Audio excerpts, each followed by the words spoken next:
thank you all for giving me the opportunity to stand up and talk to you. As you know, my name is Andrew Milmo. I work for Guild Mortgage. But what I want to do is have a little fun and give you all the opportunity to get to know me, how I got to where I am right now, and a little bit of why. You know, how does my brain work and why do I operate the way that I do that? And we're going to do it by playing a little game.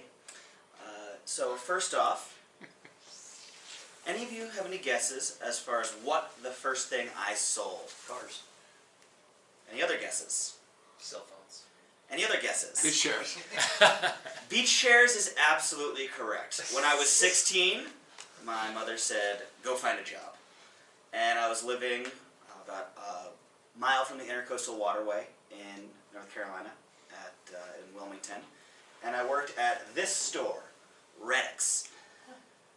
My job was to stand outside, right where you're looking, and make sure that no one stole merchandise.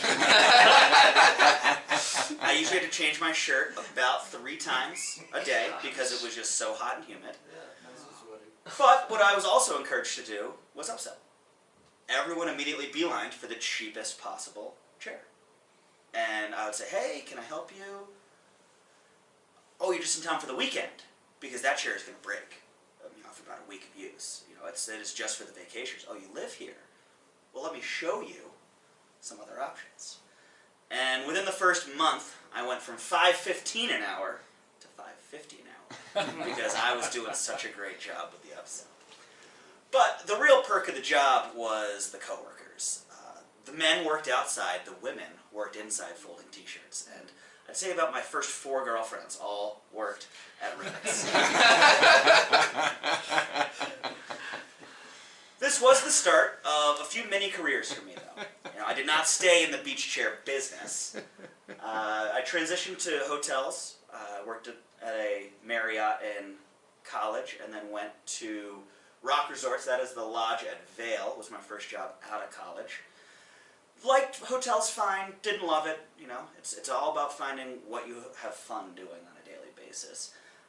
Transitioned into property management. That is Alta Alameda Station. It is on the corner of Cherokee and Alameda. That was actually my last property management job, but that was really transitioning from customer service to sales oriented.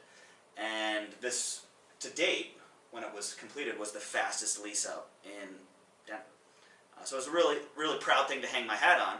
But then I really left that business because I got kind of burnt out and didn't know what I wanted to do next, and was always intrigued at the used car salesman. And took an interview at a company called Drive Time. That is Drive Time West Colfax, right up the road. And didn't plan on taking the job, but there are certain things that you can't control. And the manager that I was working for was a man that I wanted to work for. But this was a customer service into more sales oriented, and it really has taught me, each of those jobs taught me different things, techniques really, on what I like to call my arsenal. Now, this is not an exclusive list. This is a lot of the things that I think about when it comes to how I sell. And the first and most important thing is, salesmen are completely unnecessary. People can get products without hearing a pitch. They have the resources these days. So what we are is customer service people. We want to make sure that people are getting the best possible information at the best deal, and we can make a really good living doing that. And really the way you do that customer service is you treat customers the way you want it to be. And that's the way I've always done it, and it's the way I'm going to continue doing it. Assuming the sale. If you're talking to the person, they want to buy. One way or the other. They may do it, they may not, but that's the mentality that I always have to have. And asking for the money, asking for the sale, is something that I really particularly learned at the car dealership. I think if I had gone back in time and was at the apartment building, I feel like I may have made a little bit more money if I had been a little more forceful in asking for that sale. But the key at the end of the day is no pressure. If you're a salesman, you've got to have thick skin. If this person says no, the next person's going to say yes. Now, do these principles apply to a loan officer? The easy answer is yes, but I don't know yet. I'm still learning. I'm still figuring out what works and what doesn't. Now, we'll get into that a little bit more in a moment. Let's have some fun, though. What's the name of my dog? Cheeto. Cheeto is absolutely correct. I've had Cheeto now for about 2 weeks.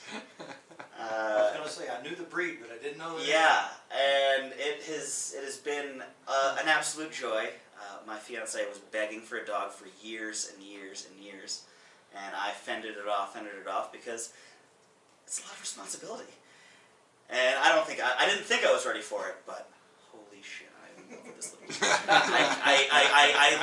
I make a point to like schedule lunches around my house so I can go visit him in the middle of the day. Speaking of which, we need to get a little more one-on-one and delve into pet insurance a little further.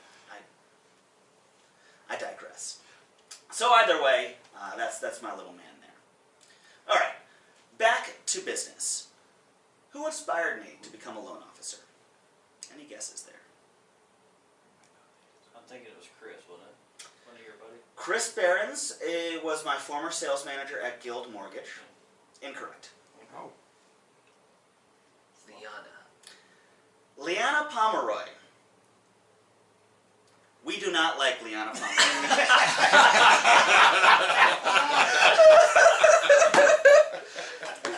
That's a great slide. 5 years ago, over 5 years ago, I bought my townhouse, and she more or less almost made me not. You know, I was making over $50,000 a year. I had 800 plus credit. She was an antagonist. She taught me how to not be a loan officer, and told me I could do better.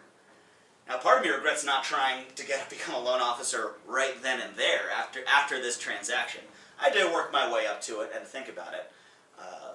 TJ Momo's my dad. He didn't inspire me to be a loan officer at all. But Chris Behrens is the man that found me and got me my first interview. Speaking of which, what is the first mortgage company I interviewed? Weren't you? Guild? Didn't you go to Fairway first? I sure didn't. Guild is absolutely correct. But it wasn't your office. Yeah, the one I ended up working for was not. I did not originally apply to the one that I'm at, but I put an application in with Guild. But you know, I make decisions. I make decisions quickly, and I am usually confident in those decisions. I met with Chris Behrens, and I met with my former manager Eric Colby, and I really knew that Guild was the place for me, and I still feel this way. And time will tell, though, as we get to that. All right, let's have a little more fun. What's the scariest thing I've ever done? Running with bulls. Propose. You know, you've read this. You're not allowed to answer these questions. I didn't read the answers. The correct answer is run with the bulls. Wow. Yeah, so this. I met See you. that guy up in the corner? There he is with It's the band yours on. truly. Yeah. Oh, there you are. That's amazing. Now, this is a much longer story that we'll have to get into at a later date, but remind me to ask me about it. It was utterly terrifying. I have more visual aids on that. Maybe that'll be my next presentation. But I use this as a metaphor because there's a lot of scary things in business. I've never thought I was going to die in business. I didn't necessarily think I was going to die in this, but I knew there was a possibility. It happens every year. Bull Rider just died at the stock show too. Really? Now, here's another one. Who did I just enlist as a business coach? Barack Obama. I wish he was taking it. I wish he was taking it. But I'm proud to announce to the group that I have just hired yours truly, Mitch B. I love that. And what I'm telling myself is this is me betting on myself to get to this next level, pun intended. I think I'm a lot closer than I feel. This is a tough business, but you really need to get your hands dirty to succeed at it. And I'm not afraid to ask for help when I need it, and I think I did. And I'm not necessarily getting the support I need at my current job, even though I don't want to leave Guild because the infrastructure is so fantastic. But what does this mean for the group? One thing only. More referrals. So I appreciate you having a little fun with me, getting to know me a little bit better, and I hope to pad that scoreboard and crush you all.